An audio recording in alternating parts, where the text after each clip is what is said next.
You're listening to the Brian Donahue Podcast, a production of Trekking Jesus, boldly going into the farthest reaches of the galaxy with the gospel of Jesus Christ. Trekking Jesus is an online community for Trekkies who love Jesus to talk all things Trek, their faith, and everything in between. Join me and special guests from around the world as we engage in relevant discussions about Trekking Jesus. Let's get ready to fly and boldly go right now. So I feel inspired in this moment. I'm still on vacation at the time of this recording, just recording on my phone like I did on the beach, like I did at my son's baseball game. This isn't what I intend to do all the time, but sometimes you're just inspired, right? You just got to write down your thoughts, and it's actually about writing that I want to talk to you about. I've been working on a science fiction book for several years now, and I'm at the point where I'm about ready to actually launch it and publish it to Amazon.com. And I'm going through it, editing it, doing a final pass through, and just making sure everything looks good. And it's been a while since I have read it from start to finish, and that's what I'm in the process of doing right now. And I gotta say, I'm pretty excited about the story that I've written, about where the direction I took it, all those things, the characters. I'm pretty pumped about it. I'm not going to lie. I think it's a solid story. I think people are going to like it. I think people are going to be intrigued by it. I think it's a great introduction to science fiction. And I hope that this book doesn't just make people think about the human experience and our place in the universe. I hope that this book also inspires people to go into some of the more deeper science fiction that's out there. And I hope that it really just encourages people in general. But what I want to talk to you about is not just the writing process and that I'm writing something. This isn't just a shameless plug for a new book I've got coming out soon. What I want to encourage you to do is go after your dreams with abandon. Life is too short not to run at it full speed. Now, sure, there are times when you need to chill out, you need to slow down, you need to think, you need to strategize, you need to maybe take a few steps back, but there are also plenty of times in the human experience where we need to run more. We need to pick up our feet and go. We need to walk by faith. We need to have courage. We need to go forth with boldness. We need to boldly go, right? As a Trek fan, that should resonate with you. And as a Jesus follower, the whole boldly going should sound familiar per Matthew 28 in the New Testament. Go for it. I'm going for it with this book. I wrote a novella years ago that is available on Amazon too, another shameless plug. You can check that out. It's called The Darkness and the Light.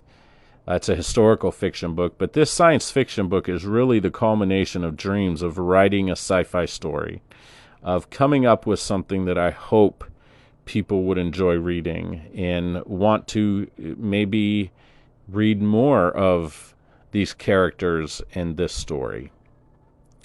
So go for it. Don't hesitate. Don't let anything keep you back or stop you from going after a dream. You always have to analyze the risk. You always have to determine whether or not you're willing to risk what it takes to achieve what you're going after. But if you assess that and you say, you know what, I think it's worth it, I'm going to go for it, win or lose, I'm going to go after this, whether I'm successful or a failure according to the world's standards. Man, I tell you what, I don't want to wish I had written a science fiction story when I'm older and not able to write anymore. And so I'm doing it. I'm going after it. What do you need to go after? What are some things you need to reevaluate about your goals in your life? And how are you going to do it? I want to encourage you right now, not just to be ambitious, but to let your faith stir inside of you. Let dreams maybe of your youth and passions of your youth come back to remembrance, because maybe God's not done with those things yet. Maybe it's us who have given up on the dream, not God. And maybe there are some things you're capable of doing now that you weren't capable of doing 5 years ago or a year ago, that right now, today, you might be able to actually do and accomplish. So go for it. Go for it boldly. Go for it with faith and with courage. And don't let fear get in the way. Don't let fear stop you from doing something really cool, something really worthwhile. Until next time, this is Pastor Brian, Trekking Jesus and the Brian Donahue Podcast. Live long and prosper, keep on trekking, and boldly go into all the world with the gospel of Jesus Christ.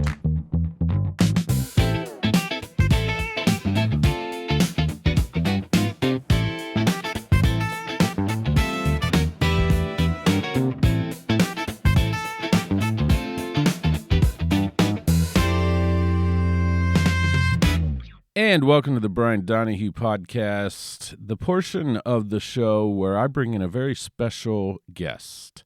And this week, I'm bringing in one of my neighbors. That's right, I'm bringing in the Bob Robinson. And I love Bob. He's a good friend of mine. He's a neighbor. We've served in ministry together. And I'm going to tell you a little bit about Bob before actually bringing him on the show to talk about Star Trek, because we really dove right into Star Trek. We got really Trekkie, really nerdy right away. But here's a little bit about Bob. He's the executive director of Reintegrate, which is a nonprofit organization that equips God's people to reintegrate the Christian faith with all of life so that they can participate in God's mission on earth. He has the privilege to help college students, marketplace leaders and their businesses or institutions, church leaders and their ministries by providing consulting, teaching, curriculum, networking, and coaching. He's a campus minister with the Coalition for Christian Outreach.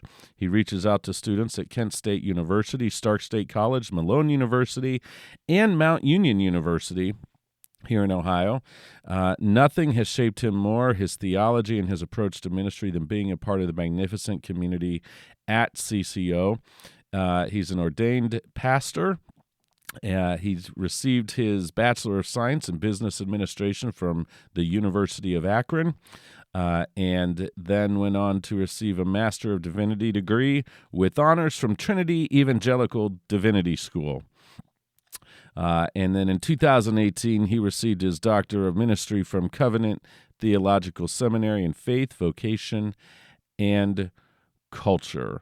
Bob is a really cool guy, really smart guy. He also has his own podcast called Reintegrate. You should check it out. It's available wherever you get your favorite podcast. So now, ladies and gentlemen, without any further ado, the one, the only, my neighbor, my friend, Mr. Bob Robinson.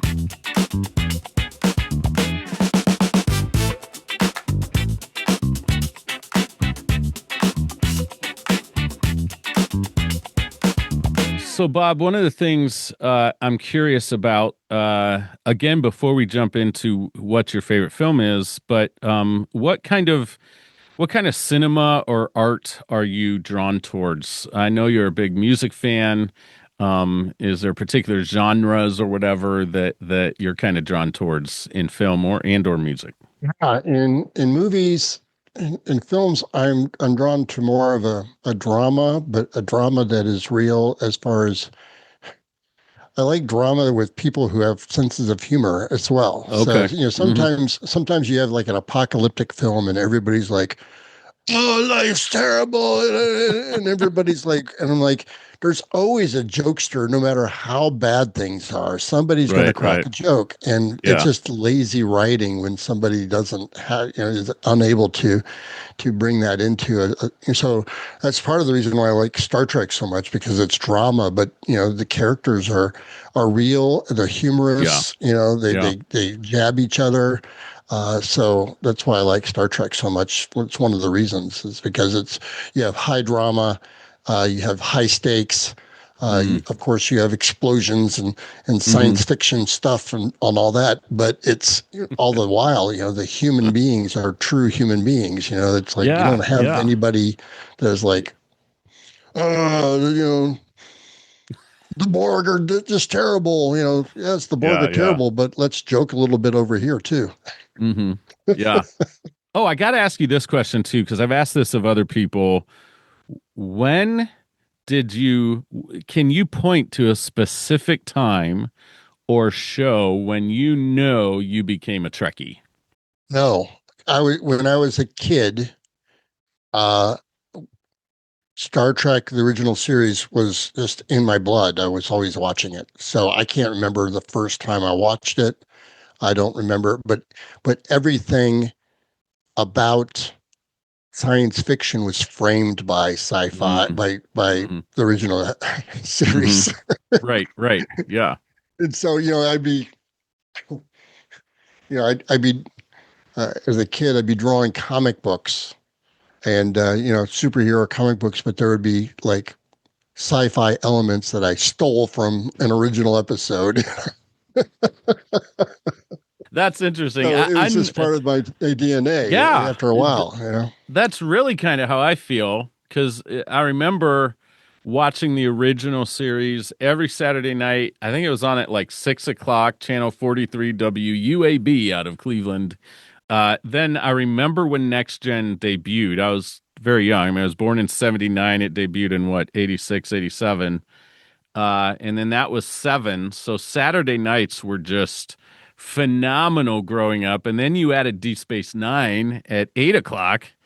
It was like, my dream as a Star Trek fan. 3 hours of Star Trek in a row. And your And parents are like, "Get away from the TV, Brian. Live a life." well, my dad was right there with me. So it was he's the one who fed the Star Trek junkie in me. But anyway, so we're kind of like a kin. It just kind of happened for us. We just grew up watching it, and it's always been a part of kind of our love of sci-fi. So, all right, Bob, we've talked a lot about you now, which is why you're on the show, frankly. But And you're going to say, you know, but Bob, this yeah. contest is Here's all about another. me. Here's it is called the Brian Donahue podcast after all. Um, but why the heck is this your favorite episode? The portion of our show where we bring in one lucky fan to get their 10 minutes of fame discussing their most favorite Star Trek episode of all time. What is your favorite Star Trek film of all time? Because Bob had mentioned off camera that it's hard to pick an episode. Not sure he has a favorite episode, but he definitely knows a favorite film. So we're going to let Bob be the first ever in the history of the Brian Donahue podcast. Less than 10 episodes, don't The you know? long history of the Brian Donahue podcast. What's your favorite film of all time, man? I mean, if the audience if I pause for a moment and I say, guess what movie of the Star Trek film series is my favorite? They probably could guess maybe one or two or three movies that really are like the key movies, right? And so it wouldn't surprise anybody if I just said, okay, it's Star Trek II, Wrath of Khan. And everybody's like, oh yeah, of course. It's everybody's favorite. Oh, nothing new there. But there's major reasons why it is my favorite movie. I can't wait. Of all time, actually. People say, what's your favorite movie? And I'm almost embarrassed. I'm like, Star Trek II, Wrath of Khan. And they're like, okay. What? Okay. Isn't it, Star Wars or isn't it Lord of the Rings or Right, isn't right. it 2001 A Space Odyssey? Come up with it. It is. There's a lot. All those movies are great. I love the Lord of the Rings series. That's probably my favorite series. But Star Trek II: Wrath of Khan is my favorite movie of all time. Period. Period. Wow. Wow. I don't know if I've ever heard you talk about this. So go ahead. So, okay, so it came out. These movies, when they come out, or these music, your favorite song when it comes out, or your TV show when it comes out usually in those formative years of your life, right? Yeah. So Star Trek II, Wrath of Khan comes out in 82. Guess what year I graduated from high school? 1982. So, Okay. here's an 18, 19-year-old guy, Yeah. and a Trekkie through and through, loved the original series, was disappointed. I was so excited when Star Trek, the original, the first motion picture came out, and went and saw it, and I was ooh and ahhing about the special effects. They were awesome and all that stuff, but I'm like, it kind of left me just going, Yeah, sure. it's not really the characters. They didn't really develop the characters like I know them to be, and well, it's a cool story, V'ger and all that stuff. It's I still go back and watch it, but to me, Star Trek Two is like the beginning of the movie Yeah. series, Yeah. and one of the highlights of me being a parent is I got my daughter Kyra to sit through the trilogy of Star Trek 2, 3, and 4 with me, and I'm like, you're gonna watch these. These are my favorite series of movies. She's like, okay, and she's like, you know what, Dad, those were really good. What? Those were really, really good. How old was she when you did that? Probably 21, 20. Oh, okay, okay. So recently, more recently. Yeah. Okay. She's 20. She's Cool. 25 now. Wow. So yeah. So anyway, so that movie comes out when I'm, first year of college. Just graduated from high school, and there's several emotional notes that hit. Okay. This was the year that my dad left the house Okay. because my parents divorced, and my dad was going through a major, major midlife crisis. He had lost his job that he had for 25 years. He was like the head of shipping, receiving, and procurement for General Tire in Akron. They closed that plant. It was the last tire plant in Akron to close, and he lost his job. He lost his marriage, and so he's like he was just wandering, and it's just very hard for me as a son to watch him struggle like that. Sure. And so he was hitting his midlife crisis. He was probably 40, mid 40s. And so the Star Trek movie comes along, and it's basically the story of Captain Kirk going through his midlife crisis. He has hit his 50th birthday, and he feels very old and useless, right? Yeah. And he's an admiral now, and Bones and Spock are both saying, you should have never given up your captain chair. Why are you an admiral? You're just languishing, and he feels just useless. And it's his 50th birthday. At one point, they just keep on hitting these emotional notes. Bones gives him a pair of glasses as a birthday present. It's like reading glasses. And it's like, Charming. for a guy like you, I would give you, Retinox 5 or whatever it is to fix your eyesight. I'm allergic to it, so here's your reading glasses. And he's like, "How old do I look now? I'm wearing reading glasses, right?" So it's just those little teeny tiny notes of I'm old, And so he's dealing with mortality. And the whole movie is about mortality. Yeah. Yeah. The very opening line, I get so emotional about this stuff. It's so weird. That, Saavik, the Vulcan woman, played by Kirstie Alley in this movie, she is learning how to be a captain, and they do the Kobayashi Maru test, and everybody dies on the deck of it, and she's watching everybody die, and then the open, you're like, you're thinking this is the beginning of the movie, and they're Spock dead already. Yeah. And the doors open, and Kirk comes in, and she's like, I don't think this was a fair test of my skills. And he goes, how we deal with death is at least as important as how we deal with life, Yeah. don't you think? And that's a line that Hmm. sets the mood for the entire movie because Kirk has to deal with death Yeah. as much as he needs to deal with life. And so this this test, there's a story in the movie is that Kirk actually cheated the test, so he never actually had to face the no-win scenario. He never have to face death, Yeah.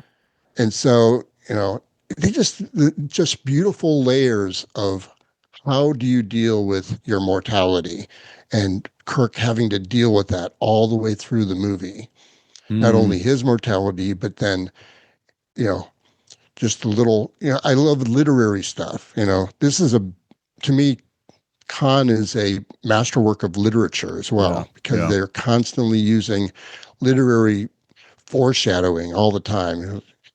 He meets Spock in the elevator and says, "Aren't you dead?"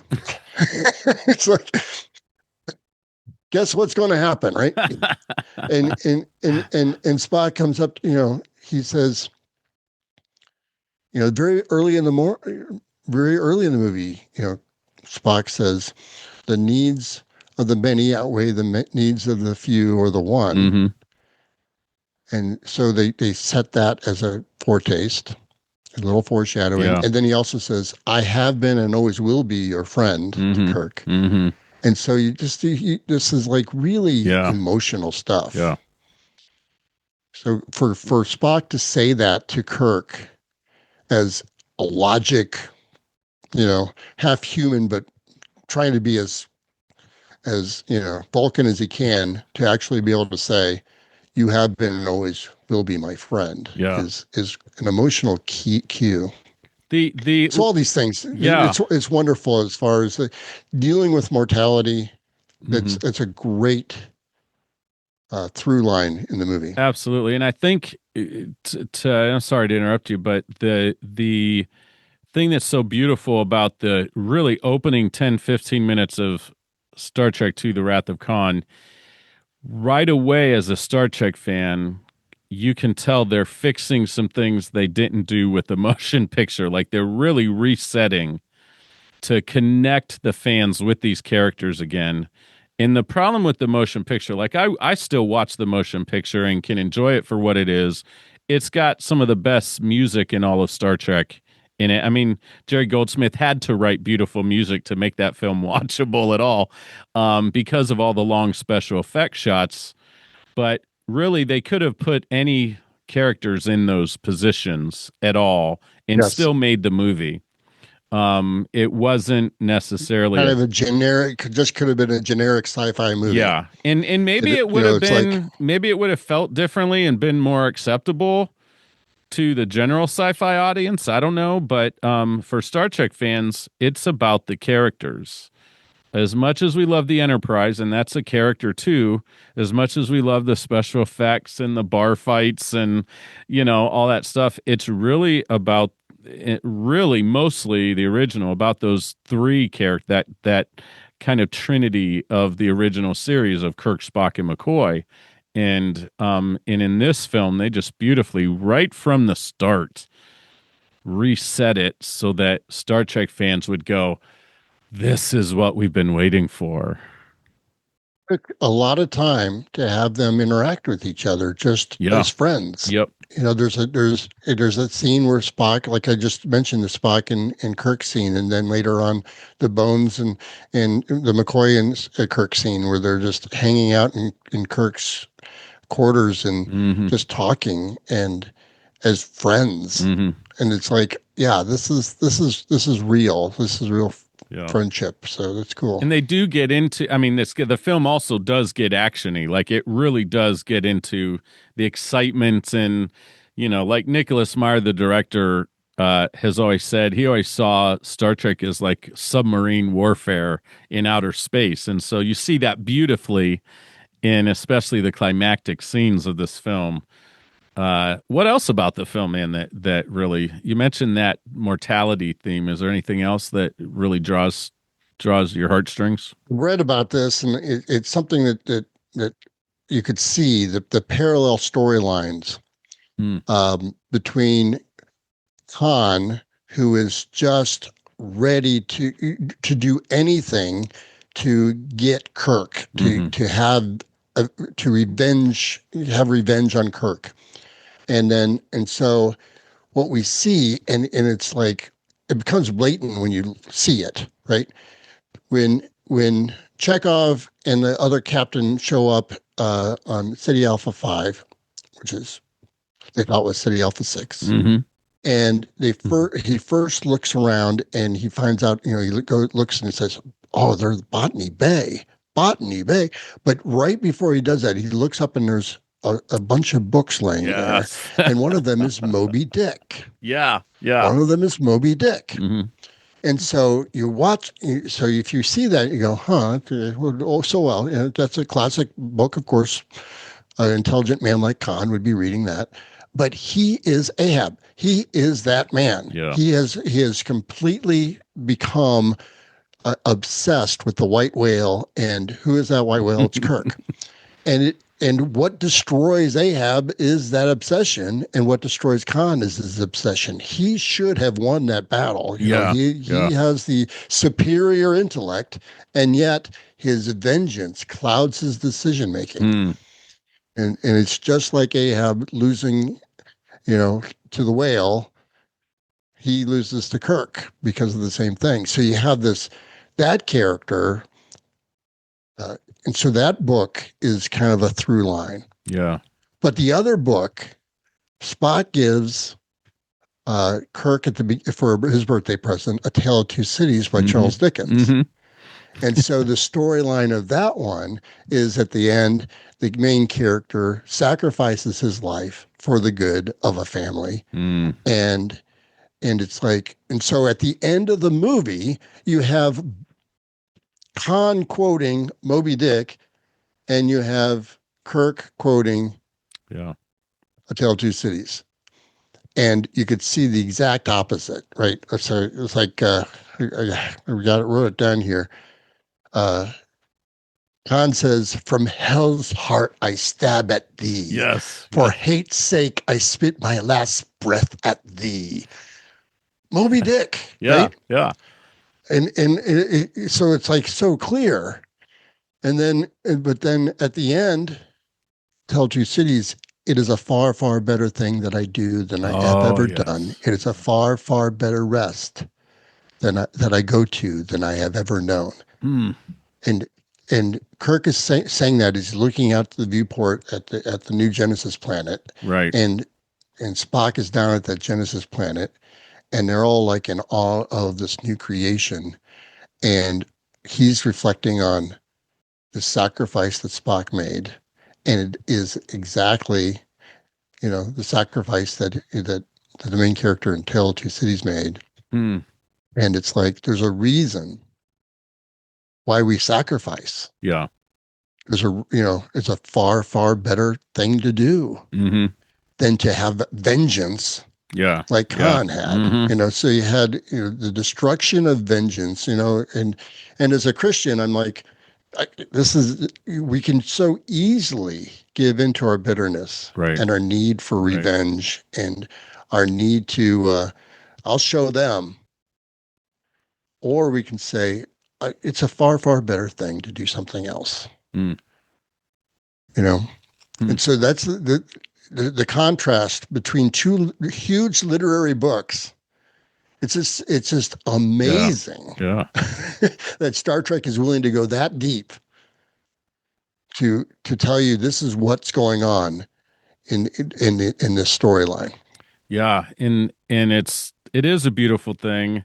And when you were doing your impersonation, it was like I was watching the film in real time too. So you should do that more often when you talk about Star Trek with me. I won't have to watch the film. I'll just watch Bob Robinson. Ricardo Montalban. Oh my gosh, man. That guy hit it out of the park with his portrayal of Khan.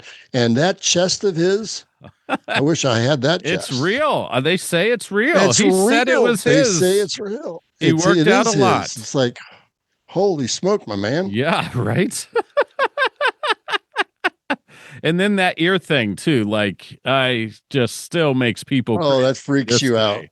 It To this day, that freaks you out. people still don't want to watch that part of the movie. First of all, I think there are Star Trek fans out there, right? You know them, Bob. I know them. That like, oh, Star Trek 2 is such the easy choice.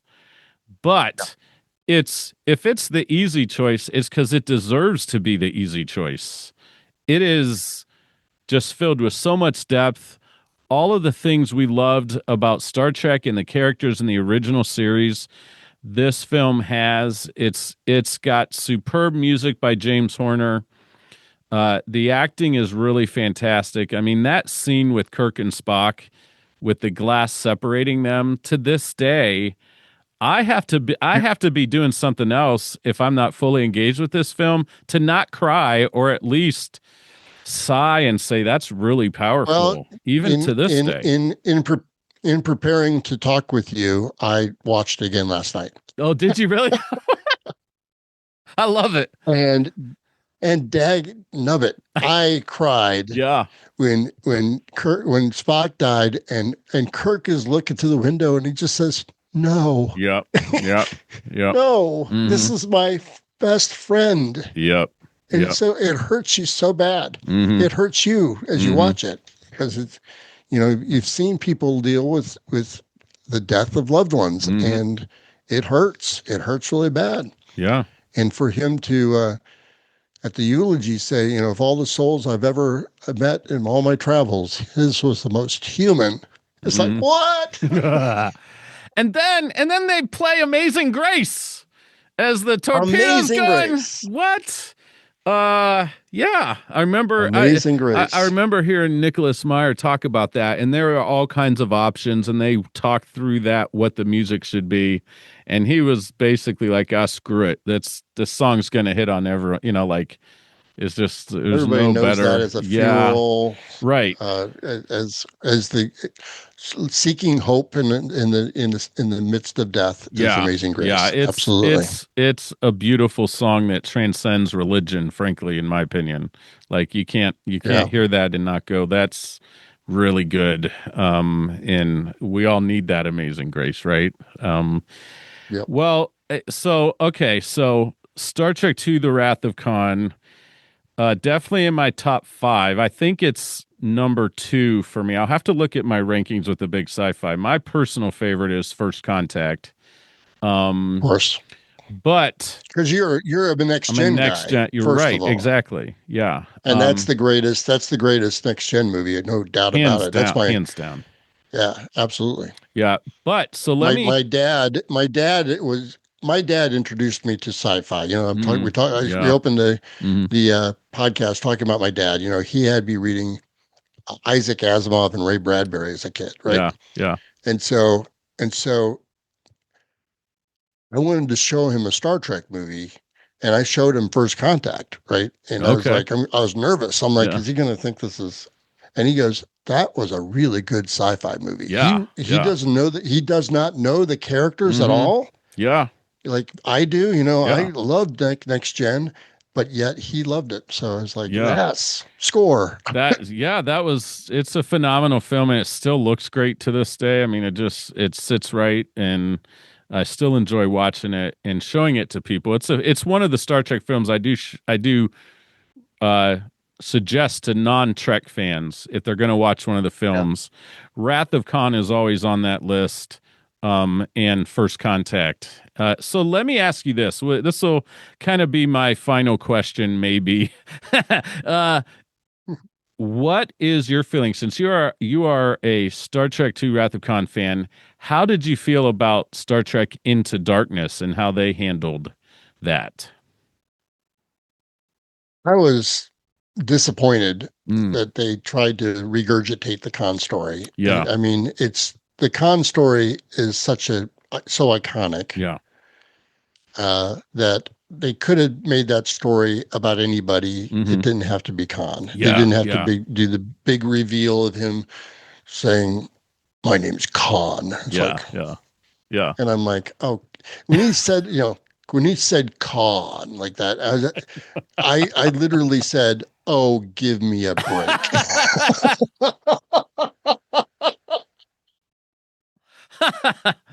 I remember at the time I went to see it with mutual friends of ours, uh, uh, Moby and Shannon Dick and Joe and Kristen All, and walked out of the theater for Into Darkness.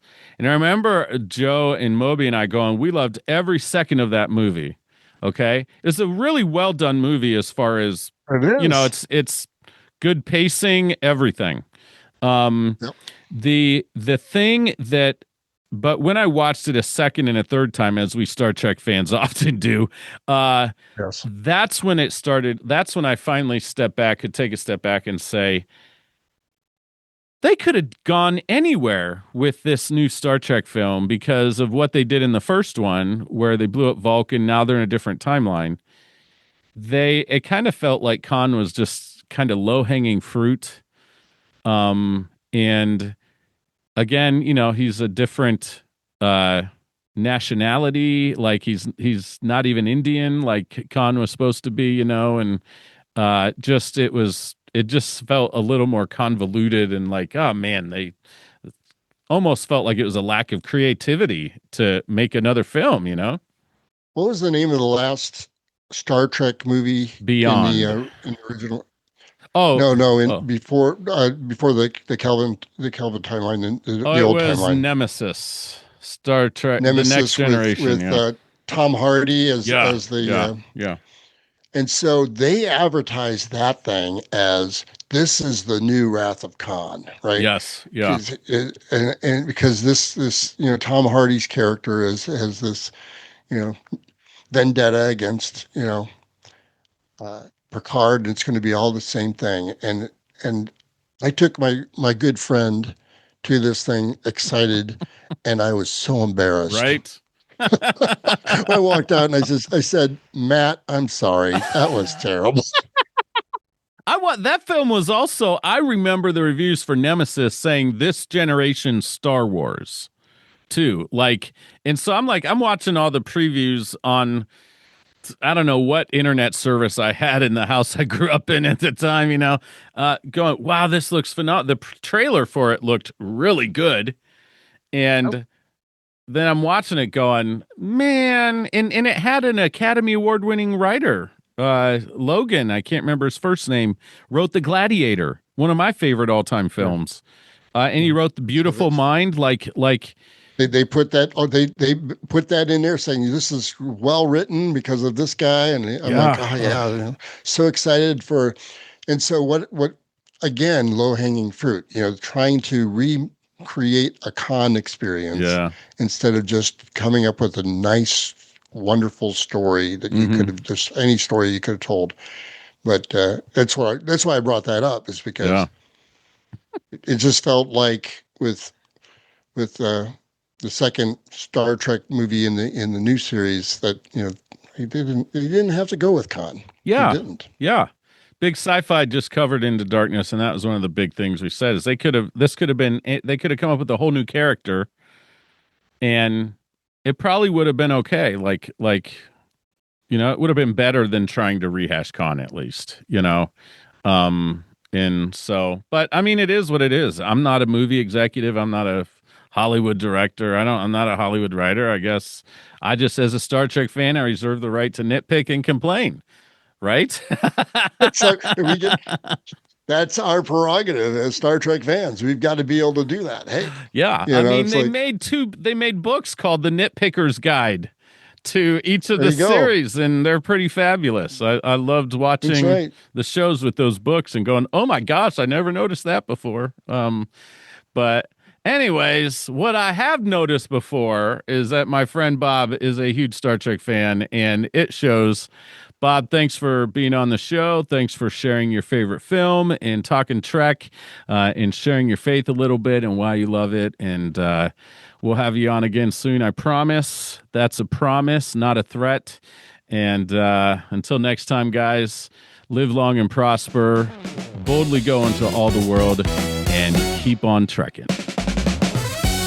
Hey guys, before I go for real, I'd like to invite you to become a part of the Brian Donahue podcast and the Why the Heck Is This Your Favorite Episode segment. If you'd like to do that, email me at pastorbriantd@gmail.com. Peace out. See you next time.